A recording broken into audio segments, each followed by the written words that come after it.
मकर राशि वालों, शनि की 7.5 तो आप पर चल ही रही है। लेकिन यदि ये नवरात्र का समय जिसको आप सही से जान लें, ये वीडियो पूरा देख लें, तो निश्चित रूप से आपका भाग्य, आपका किस्मत आप खुद बदल पाएंगे। आपको कहीं किसी के साथ, किसी के सामने झुकने की, परेशान होने की ज़रूरत नहीं पड़ेगी। क्योंकि ये नवरात्र का जो समय होता है अपने आप में बहुत अद्भुत होता है। बड़े बड़े लोग, तपस्वी और तांत्रिक जो लोग होते हैं, इस समय बहुत एक्टिव रहते हैं। हम आपको बता दें कि ये समय ऐसा है कि इस समय आपके स्वयं भाग्य आप स्वयं जगा सकते हैं। आपके क्षमता को आप बहुत अच्छा बना सकते हैं।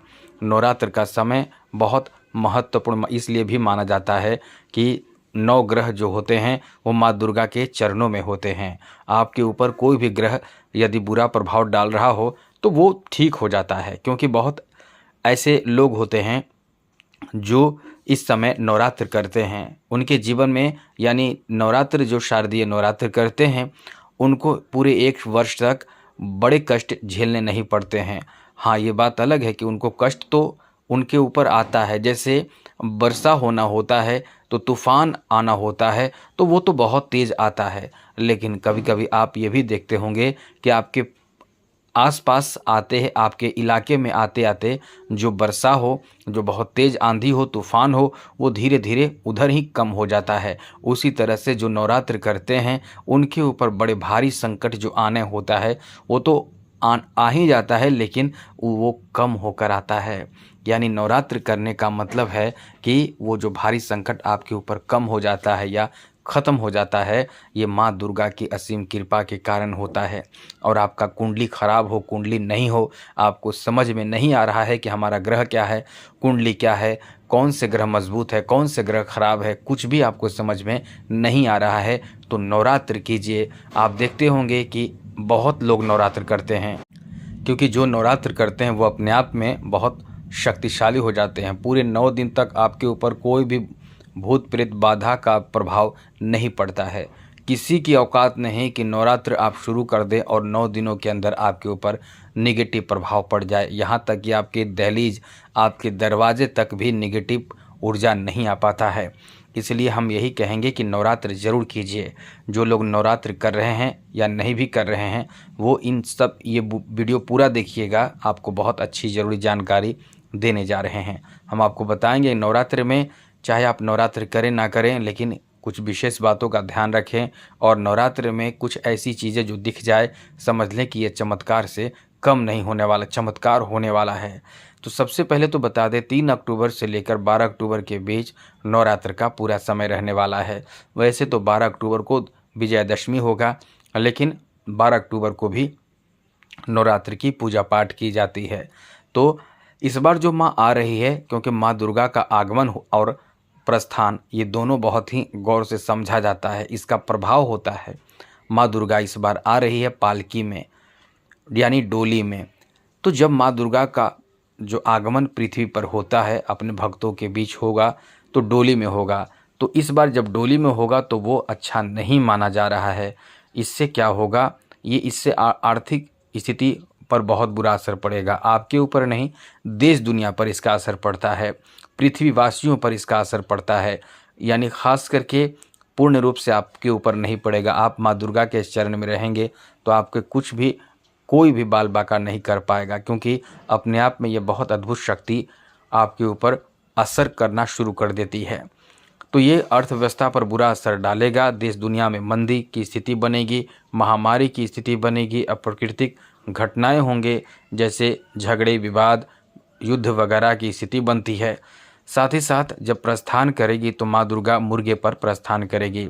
जब मुर्गे पर प्रस्थान करेगी, ये भी अच्छा नहीं माना जाता है, ये भी अमंगलकारी माना जाता है। अब ऐसे में माँ दुर्गा का जो प्रस्थान होगा वो शोक देगा, कष्ट देगा, लड़ाई झगड़ा देगा, राजनीतिक उठापटक करेगा, देश दुनिया पर इसका बहुत बुरा असर पड़ेगा।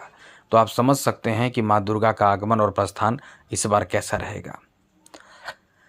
अब एक ज़रूरी बात जो आपको जान लेना बहुत ज़रूरी है कि नवरात्र हो रहा है, नवरात्र चल रहा है, तो जो आप नवरात्र करें ना करें, लेकिन नवरात्र के बीच में आपको एकदम इन बातों का ध्यान रखना चाहिए। जैसे बाल दाढ़ी नाखून आप ना बनाइए तो अच्छा है।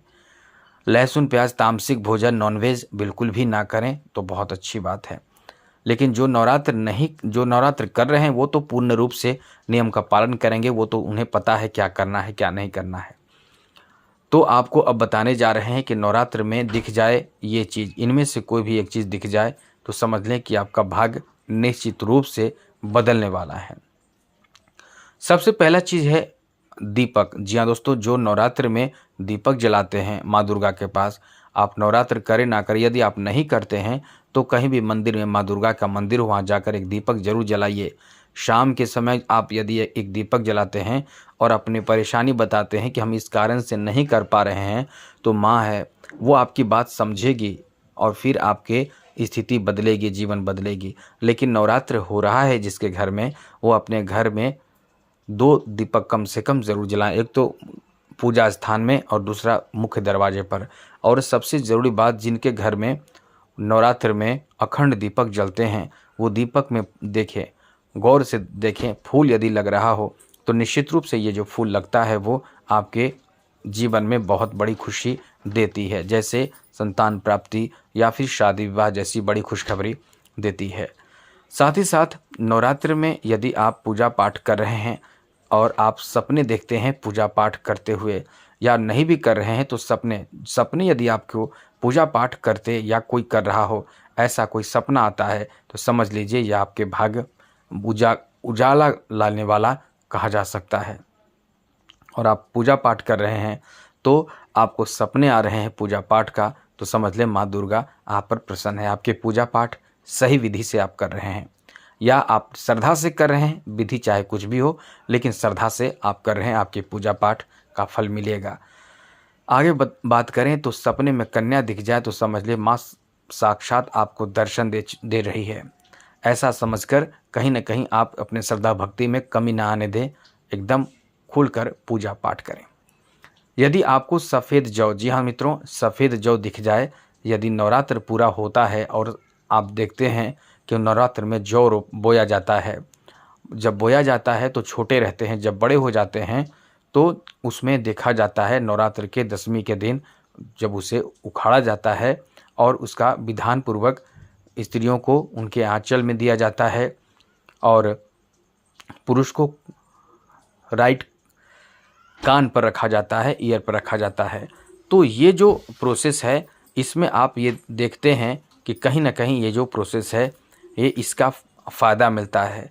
और हाँ, ये बात आपको बता रहे थे कि वो एक जो आपको सफ़ेद जौ दिख जाए तो समझ लेना कि कहीं ना कहीं आपके जीवन में बहुत कुछ बेहतर होने वाला है। और आप उसे सफ़ेद जौ ढूंढ कर अपने पर्स में रख लें। सबसे पहले कि लाल कपड़े में बांध लें, उसके बाद वो सफ़ेद जौ को चाहे आप तिजोरी में रखें, पैसे रखने वाले जगह पे रखें, लेकिन अशुद्ध ना होने दें। इससे धन में वृद्धि होती है। ये बहुत मुश्किल से आपको मिल पाएगा, लेकिन फिर भी आप ढूंढिए ज़रूर। आगे बात करें तो मित्रों, यदि सपने में ब्राह्मण दिख जाए तो समझ लें कि आपकी पूजा पाठ एकदम सही तरीके से आप कर रहे हैं और माँ की कृपा आप पर बरसेगी। निश्चित रूप से कुछ अच्छा होगा, आपका भाग्य जरूर बदलेगा। सपने में कलश दिख जाए, कलश जो आपने स्थापना किया है या कहीं स्थापना हो रहा हो, आपने देखा हो, या कहीं भी सपने में आपको दिख जाए, क्योंकि आप पूजा पाठ नहीं भी किए और आपको दिख जाए तो समझ ले कि यह आपके लिए आश्चर्यजनक फ़ायदा देने वाला कहा जा सकता है। घर का निर्माण, भव्य जीवन में अपार लाभ आपको होने जा रहा है। यदि आप कमल का पुष्प देख लेते हैं सपने में तो निश्चित रूप से माँ की कृपा, माँ लक्ष्मी की कृपा आप पर बरसेगी। यदि पूजा में बहुत ज़्यादा चींटी लग रहा हो, बहुत ज़्यादा चींटियाँ आपके पूजा में प्रसाद जो आपने यूज किया है वो यदि आने लगे, भीड़ लग जाए, तो आप उसे कभी मारे नहीं। वो अपने आप में एक संकेत है कि आप पर माँ की कृपा बरसेगी और माँ पर प्रसन्न है। यदि जिस सवारी से माँ आती है और जिस सवारी से माँ जाती है वो दिख जाए, जैसे सवारी पालकी दिख जाए जिसे डोली कहते हैं, या मुर्गे दिख जाए सपने में, तो निश्चित रूप से ये आपके लिए एक अच्छा संकेत है और बहुत बड़े परेशानी से ये आप बचेंगे इसका संकेत है। या बहुत बड़े परेशानी आपके आने वाले थे या आपके पास जो चल रहे थे, अब उसमें निजात मिलेगा। भारी संकट से आपको माँ रक्षा करती है। ऐसे संकेत आते हैं। आगे बात करें तो मित्रों, यदि आपको माँ दुर्गा का सिक्का दिख जाए, कहीं किसी के पास भी दिख जाए, तो उसे ज़रूर अपने पास मांग लें, ले लें। उसके बदले में उसे, क्योंकि 10 रुपये के सिक्के में या 5 रुपये के सिक्के में देखते होंगे माँ दुर्गा का चित्र, वो यदि आपको किसी के हाथों में दिख जाए तो उससे ज़रूर ले लीजिए और उसके बदले 10 रुपया उसे वापस कर दीजिए। तो ये अपने आप में बहुत अच्छा संकेत है आपके पास। यदि वो आ जाए या कोई अचानक अनजाने में दे दे आपको, तो ये आपके लिए बहुत अच्छा संकेत माना जाता है। तो आज के लिए इतना ही। आप समझ चुके होंगे। जय माता दी, राधे कृष्णा, ओम नमः शिवाय।